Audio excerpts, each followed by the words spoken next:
Olá a todos, sejam bem-vindos a mais uma videoaula do professor Jairo. E essa videoaula está destinada para os alunos do terceiro ano da disciplina de filosofia. E nessa videoaula a gente vai discutir um pouco sobre estética. Então eu vou me apoiar um pouco no material que eu passei para vocês na última aula. Essa vai ser a nossa base de referência para o nosso diálogo. E o material foi um vídeo falando sobre estética na filosofia, tá? Então a gente vai discutir um pouco alguns temas daquele vídeo e a seguir vai ter uma questão para vocês responderem, né? Na verdade não é uma questão. A gente vai pedir que vocês, ao final, depois de assistir o vídeo até o fim, citem 3 exemplos de beleza historicamente construída, ou seja, de um padrão de beleza que tem uma historicidade. É mais ou menos isso, que tem uma data na história, algo que em determinado período foi considerado belo e bonito, que depois deixou de receber essa consideração, tá? Então, antes da gente começar o vídeo, é preciso que a gente fale e esclareça. O que é estética? Estética é uma palavra polissêmica, ou seja, uma palavra que tem mais de um significado. Estética pode significar várias coisas, mas em filosofia, a estética é o estudo dos sentimentos e do que é configurado por nós como belo, como artístico, como bonito, tá? Então, o estudo estético é o estudo que visa identificar as razões que nos fazem ter determinados sentimentos diante de determinadas obras artísticas. Eu acredito que muitos de vocês, ou alguns de vocês, quem sabe, já se emocionaram ouvindo uma música. Coloca aquela música, fone de ouvido, som nas alturas e chora, chora, chora. Ou se arrepia. Então, esse efeito sentimental, ou como alguns especialistas chamam, sinestésico, esse efeito que a arte causa em nós, esse é o objeto de estudo da estética na filosofia. Então, se você voltar muito tempo atrás, lá no século 17, 18, você vai ter, por exemplo, filósofos como Kant, que se preocuparam em se debruçar sobre esse fenômeno estético. Ou seja, por quê? O que é que faz a gente olhar, por exemplo, determinado quadro, determinada escultura, ouvir determinada música, assistir uma peça de teatro ou um filme e chorar, e sorrir, se alegrar, se emocionar, ou sentir raiva, repulsa. Essa busca por explicar essa relação, esse sentimento que a arte desperta em nós, e isso é, grosso modo, aquilo que a estética estuda. E se a gente for parar para pensar, para olhar o tempo passado, a cultura, a gente vai ver que o sentimento diante da beleza, ele não é meramente intrínseco. E o que eu quero dizer com meramente intrínseco? Ele não quer dizer que seja algo puramente natural, algo que vem de dentro de nós exclusivamente. E aqui eu quero sinalizar uma coisa e chamar a atenção de vocês para uma coisa. Eu não estou negando, nem eu, nem a filosofia, não estamos negando que exista um princípio subjetivo no que é considerado belo. Tanto existe que quando a gente vai numa loja, alguns escolhem uma roupa, outros escolhem outra. Se não houvesse subjetividade, haveriam roupas que não seriam escolhidas e compradas por ninguém, e haveriam roupas que todas as pessoas iriam querer. Mas existe a nossa subjetividade que influencia do nosso gosto estético. Tanto existe subjetividade que alguns de vocês gostam do pagodão, outros de vocês gostam do sertanejo universitário. Alguns de vocês podem gostar da MPB, outros podem gostar de música clássica, outros de funk, e ainda outros que gostam de todos essas variações musicais. Então, existe, sem dúvida nenhuma, um espaço da subjetividade no nosso gosto estético. Não obstante, nosso gosto estético ele não é formado exclusivamente por aquilo que é subjetivo. Eu vou colocar aí para exemplificar para vocês exemplos de, por exemplo, é ótimo, né? Vou colocar aí para vocês exemplos de como, por exemplo, a imagem sobre o feminino, ela mudou com o passar do tempo. E aí vai estar aí abaixo pinturas renascentistas que ilustram as mulheres com um corpo completamente diferente do que também vai estar aí abaixo para vocês conferirem. Registros da moda, de grandes revistas, né, de grandes marcas, também das mulheres. Hoje em dia, a moda, e essas revistas, assim como as revistas de saúde, fitness, bem-estar, são, digamos assim, um material cultural que a gente tem que exemplifica os padrões de beleza. Quando você observar a figura abaixo sobre, por exemplo, uma mulher no Renascimento, você vai ver o seguinte: o perfil físico da mulher é completamente diferente. Então, você tinha mulheres que a gente poderia dizer hoje como mulheres gordas. Então, a mulher gorda, isso até antes do Renascimento. Se você vai pegar, por exemplo, as pinturas greco-romanas, as pinturas aí do período helenístico, você vai ver muitas esculturas que ilustravam mulheres acima do peso, sobrepeso, gordas. Por que, Jairo? Naquele tempo a mulher gorda era a mulher bonita, a mulher desejada. Aquele era o padrão de beleza. Então nenhuma mulher queria ser magra, queria ter os ossos aqui da saboneteira aparecendo, né? O que muitos chamam de barriga negativa. Não havia essa ambição. A ambição era de quê? De ter gordura. E por quê? Por que se queria ser gordo? Porque esse era um período da história em que o trabalho era mal visto. E vocês sabem, né? À medida que você trabalha, que você se exercita fisicamente, o que acontece? Você perde peso. O trabalho físico, ele causa esse torneio, ou perde peso ou fica com o corpo, né, trincado, malhado. Tanto aí quando você vai para a academia, o que você faz basicamente? Você pega peso, você paga uma fortuna para ficar carregando peso com os braços ou com as pernas, enfim, né? Paga para correr, sendo que você pode correr de graça no meio da rua. Paga para andar de bicicleta, para fazer abdominal. Então, a academia é o quê? Você está pagando para sofrer, né? Enfim, mas tirando essa crítica minha à academia, eu estou querendo mostrar para vocês que o trabalho físico ele vai dar uma tonificada no corpo. Se o trabalho físico ele tonifica o corpo, logo, ser gordo significa não trabalho, significa ócio. Para uma sociedade como a greco-romana e posteriormente como a sociedade renascentista, que valorizava o ócio, porque o ócio era o trabalho dos ricos, ser gordo significa ser belo, significa não trabalhar.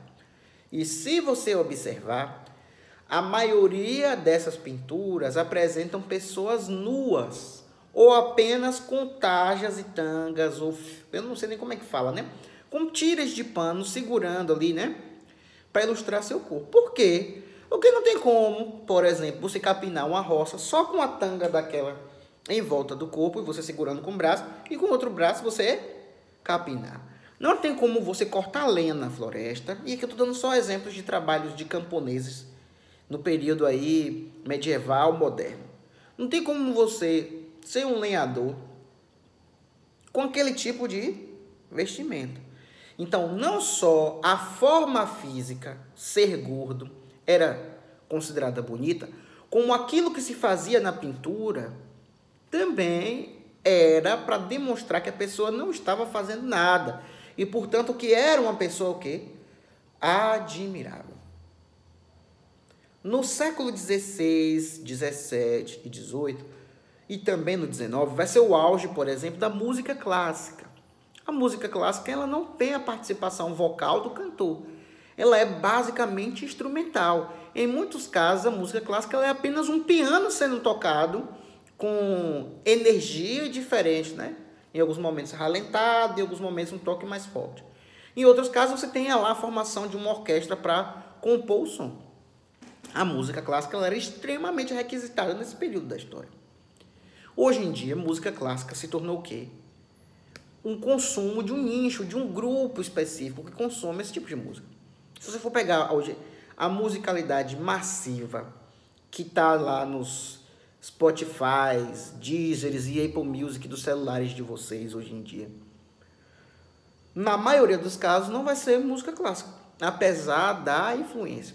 Se você for pegar revistas de moda, você não vai ver pessoas gordas. A mulher ainda continua nua, porque a gente tem aí uma sociedade que não deixou de ser machista e patriarcal, apesar da passagem dos anos. Mas mesmo machista, a sociedade agora representa um outro tipo de mulher, cada vez mais magra. Hoje em dia o padrão de beleza é um padrão magro, magérrimo. Mas se você for olhar as grandes artistas, por exemplo, eu não vou nem no século XVI, que é o exemplo que eu estava dando do Renascimento, das décadas de 20, 30, 40, não é? Você vai ver mulheres com um físico, a gente não pode dizer que eram gordas, mas mulheres com um corpo normal, um corpo da mulher que você vê no dia a dia, que você passa por ela quando vai à feira, que você cruza com ela no transporte público, por aí vai. Então, esse padrão de emagrecimento é um padrão histórico, um padrão datado aí a partir dos anos 70, 80 e 90. E também atualmente, né, no nosso período, dos anos 2000 e por aí vai. Então, veja, eu dei o exemplo da música e eu dei o exemplo da mulher, da beleza musical e da beleza feminina. Em um período, isso era de um jeito. Alguns anos depois, isso passa a ser de outro jeito. Isso vale também para a pintura, para as artes de modo geral, né? Vocês estão no terceiro ano, vocês já estudaram aí em artes, o impressionismo, cubismo, dadaísmo, arte pop contemporânea, e você percebe que em cada época você vai ter um tipo de expressão, de design, né? Porque o design é o modo de fazer, o planejamento para fazer. Um tipo de técnica empregada para o artístico, para o belo. E eu vou dar o último exemplo para fechar essa linha de exemplos sobre a estética ser historicamente construída. Vocês já ouviram falar de Charlie Chaplin, não já ouviram? Charlie Chaplin foi o grande artista do cinema mudo, cinema dos anos 20 e 30. O cinema mudo, obviamente, ele não pode ser pensado apenas em termos estéticos. A gente tem que levar em consideração também a tecnologia disponível na época. Não era muito difícil colorir e sonorizar os filmes, captar o áudio com qualidade, né, das falas dos atores. Apesar disso, durante muito tempo, foi sucesso e febre dentro do contexto artístico Chaplin e seu cinema mudo. Hoje em dia, quais são os filmes que fazem grande sucesso? Os blockbusters, né? Os filmes de grande mediatização. Talvez o mais recente deles, que a gente pode falar com mais propriedade, apesar de eu não ter assistido, aí eu teria que chamar meu amigo Francis para dar um depoimento com mais pertinência, já que eu não assisti, é a saga Vingadores da Marvel. Muitas explosões, muitas pessoas musculosas e malhadas, muitos artistas extremamente caros, uma mediatização massiva, bombas, falas, piadas, e isso é o tipo de cinema que é consumido hoje em dia. Vejam, é importante eu destacar isso. Eu, Jairo, não estou fazendo aqui um juízo de valor, apesar de eu ter o meu juízo de valor sobre filmes. Claro que eu tenho. Mas não estou fazendo isso aqui nesse vídeo. Não estou dizendo que Chaplin é melhor do que Vingadores. Tanto não estou dizendo que eu acho chato tanto um quanto o outro. A questão não é essa. A questão é a seguinte. O modo de fazer filmes, ele mudou. Se você vai pegar Tempos Modernos, que é um filme que os professores adoram. Quando se está falando de industrialização, o professor bota logo vocês, alunos, para assistir Tempos Modernos, uma coisa que eu não fiz com vocês, né, no segundo ano, porque eu acho o filme chato. Tempos Modernos é um filme que tem as tomadas, né, o modo como a câmera registra o filme. Tem tomadas enormes. O que eu quero dizer com tomadas enormes? Quer dizer que você fica 20, 30 minutos o filme enquadrado da mesma maneira. Aquela câmera ali, e toda a lógica do filme se passa com aquele enquadramento. Você vai pegar Vingadores, você tem um close na cara de Chris Evans, que é o cara que faz como é o nome? Do Capitão América. Você tem close na cara de Scarlett Johansson e depois você vai dar um plano geral. Scarlett Johansson é quem faz a Viúva Negra, né? Viúva Negra. Você tem lá close e depois desfoco na cara de Robert Downey Jr., que é quem faz o Homem de Ferro. Os outros personagens... tem um cara que faz Thor, mas o nome dele é muito difícil de pronunciar, um galego. Enfim, você tem lá o jogo de foco, desfoco, câmera fechada, câmera aberta, panorâmica. Então, a estética, a maneira de contar o filme, tudo isso é pensado. Quando você pensa em enquadramento de uma cena, é como se você pensa um acorde dentro de uma composição musical. Tudo é pensado e planejado para dar sentido estético, sentido sentimental, para despertar um sentimento em quem consome aquele objeto artístico. Então, a arte de fazer filmes, a arte de fazer música, a arte de fotografar, de registrar, de esculpir, ela foi historicamente transformada. O que a estética busca na filosofia é entender quais são os princípios por trás dessas transformações, tá? Ou seja, a estética ela não nega de maneira nenhuma, como eu já disse, a subjetividade. Só que a estética não se satisfaz apenas com a subjetividade. Ou você acha que você assistiu Vingadores só por subjetividade? Eu assisti porque eu gosto. E você gosta só porque você gosta? Só porque você escolheu? Será que a internet propagar matérias o tempo todo sobre Vingadores não influenciou na sua vontade de assistir o filme? Será que os canais do YouTube, dos críticos de arte agora, né? Dessa galera que comenta cultura pop, será que essas pessoas falando sobre Vingadores o tempo todo não influenciou em você querer assistir? Será que hoje você poder comprar camisa do Homem de Ferro, comprar camisa do Capitão América, comprar camisa da Viúva Negra, comprar camisa de Thor e de tantos outros personagens do universo da Marvel não influencia? Será que o fato de seus colegas comentarem não influencia? Então é isso que a estética estuda. A influência do processo artístico para além daquilo que é nosso sentimento. Certo? Por que hoje música clássica tem um espaço menor do que outros gêneros musicais na cultura popular brasileira? Por que isso acontece?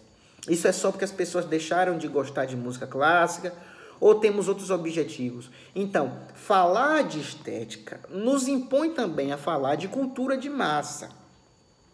Cultura de massa é um termo dos filósofos da chamada Escola de Frankfurt. A Escola de Frankfurt foi, obviamente, uma faculdade em Frankfurt que abrigava um número grande de filósofos, entre eles Theodor Adorno.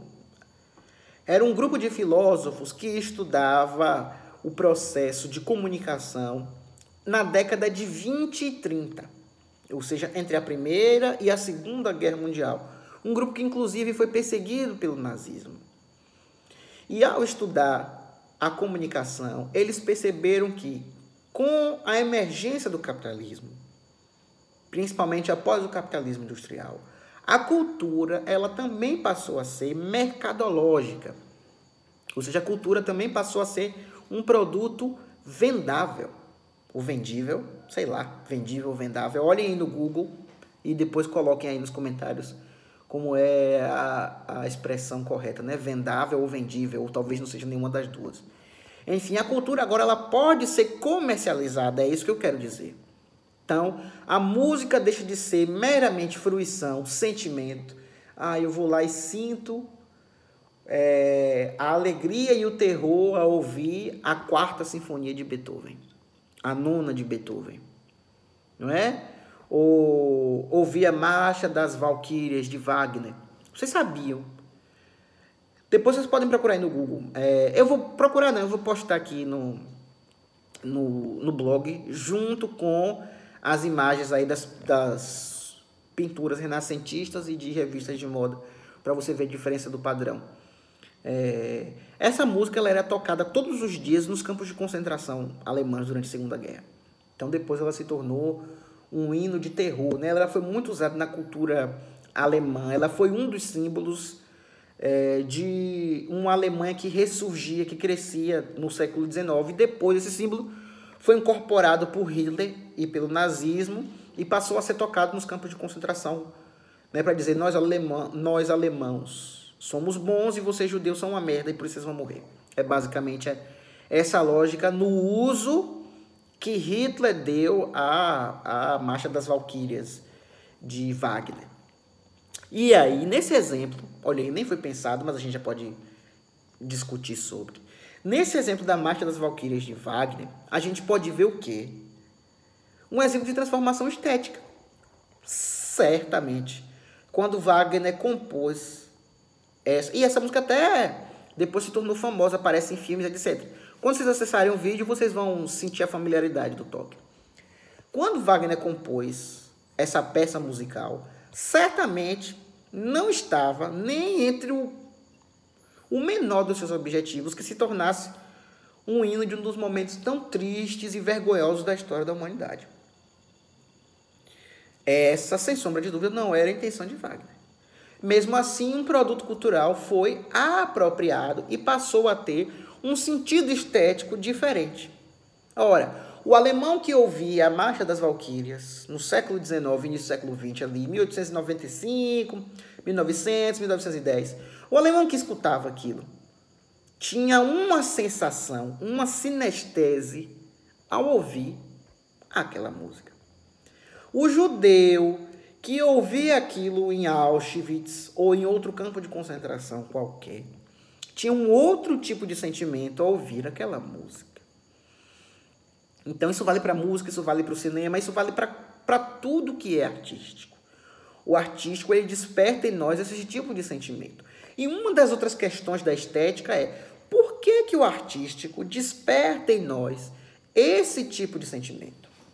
Por que nós precisamos do artístico? Porque não só o racional é suficiente para as nossas vidas. Porque o homem podia ser meramente racional e pragmático. O homem podia não necessitar e não dar sentido nenhum à arte. Mas a arte ela é também uma criação humana. E por que nós somos artísticos? Por que nós usamos a arte? Por que nós consumimos a arte agora mesmo em tempos de pandemia? Se não fosse a arte, o que seria de nós? Se você não tivesse um livro de literatura para ler, se você não pudesse ler Jorge Amado, ou talvez ler João Baldo Ribeiro, ou ler Guimarães Rosa, ou Jorge Martin, autores estrangeiros, né? O cara que fez o Código da Vinci, qual é o nome dele? Do escritor? Deixa eu ver se eu lembro. Se você não pudesse ler Dan Brown, e assim, e de novo não tem hierarquia aqui, eu estou citando os escritores que vêm à minha cabeça agora no momento. Então, nesse tempo de pandemia, o que seria de nós sem a arte? Não é?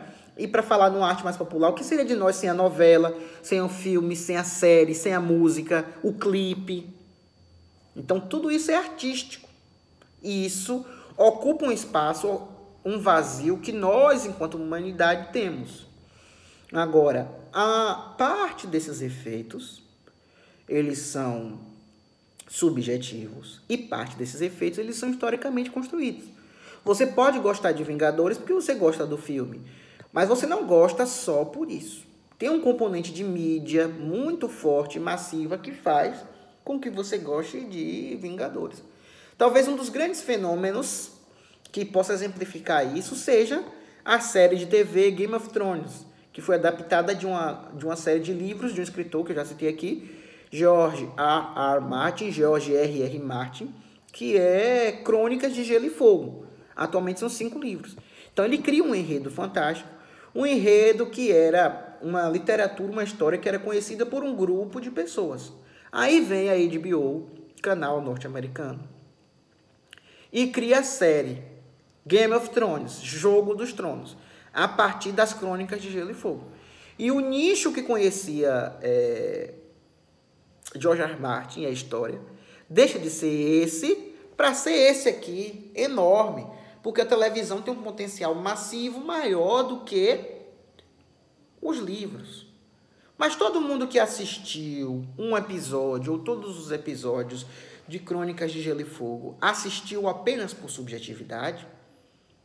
Não, não foi.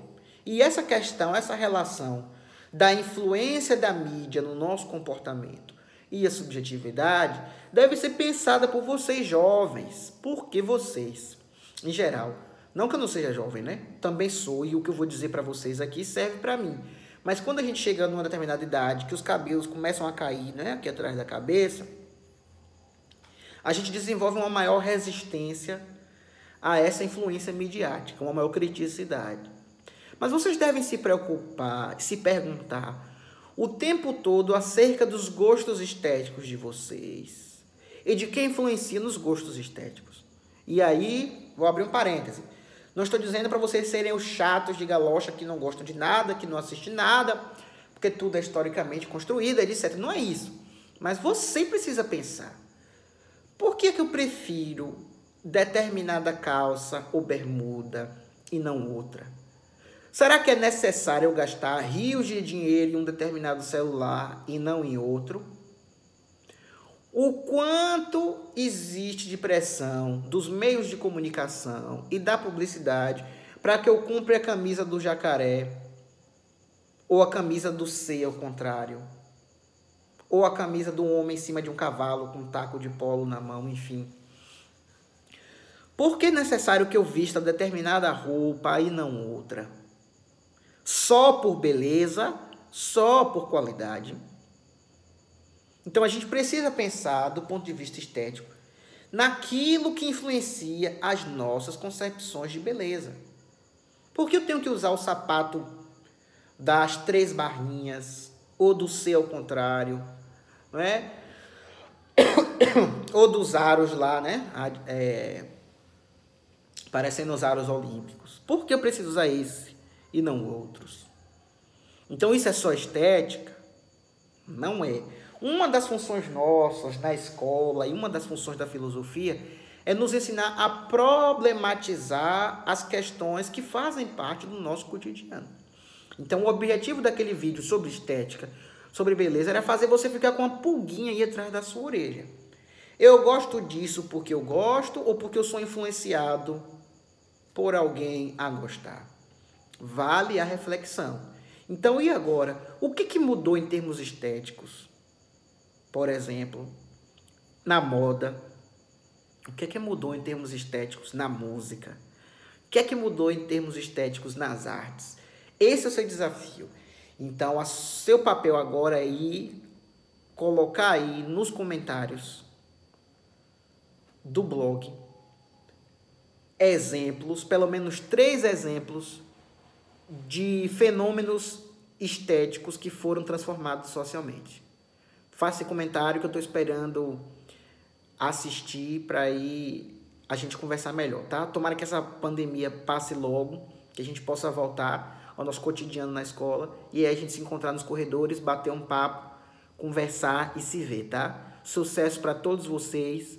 Fiquem em casa, protejam-se o máximo possível e também as pessoas que vocês amam. Um abraço.